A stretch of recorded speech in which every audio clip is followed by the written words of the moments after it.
निजी स्कूलों द्वारा किताबों और यूनिफॉर्म के नाम पर जो लूट मची है उसे लेकर अभिभावकों में भारी रोष है।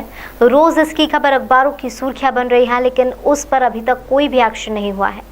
कहा यह भी जा रहा है कि बहुत जल्द इस पर कार्रवाई की जाएगी, लेकिन इस मसले पर प्रशासन और शिक्षा विभाग की उदासीनता को देखते हुए यह कहना गलत नहीं होगा कि जब तक कार्रवाई होगी तब तक अभिभावक पूरी तरह से लूट चुके होंगे। अभिभावकों की माने तो स्कूल माफिया द्वारा नए शिक्षण सत्र से ही लूट करने की सारी योजना क्रियान्वित की गई है।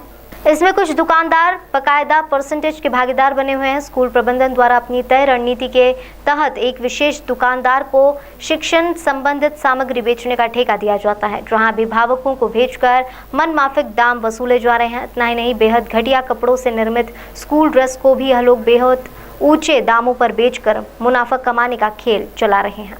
निजी स्कूलों द्वारा हर वर्ष यह प्रक्रिया अपनाई जाती है कि कुछ विशेष दुकानों पर ही किताबें और यूनिफॉर्म लेना आवश्यक होता है। हर वर्ष इस बात पर हल्ला मचता है, लेकिन इन दुकानों पर न तो कोई कार्रवाई होती है और ना ही उनकी दुकान सील करने की कोई कार्रवाई होती है।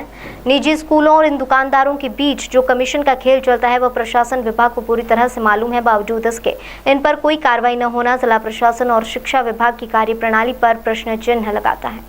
एक बात तो साफ है कि साल भर में महज एक माह के लिए यह खेल खेला जाता है, जिसमें लूट सको तो लूट लो की तर्ज पर होड़ मची रहती है। सभी को पता है कि एक बार खरीदी हो जाने के बाद कोई कुछ नहीं कर पाएगा, रह जाएगी तो सिर्फ कागजी कार्रवाई। लिहाजा अपने तय समय के हिसाब से लूट खसौट को जारी रखा गया है।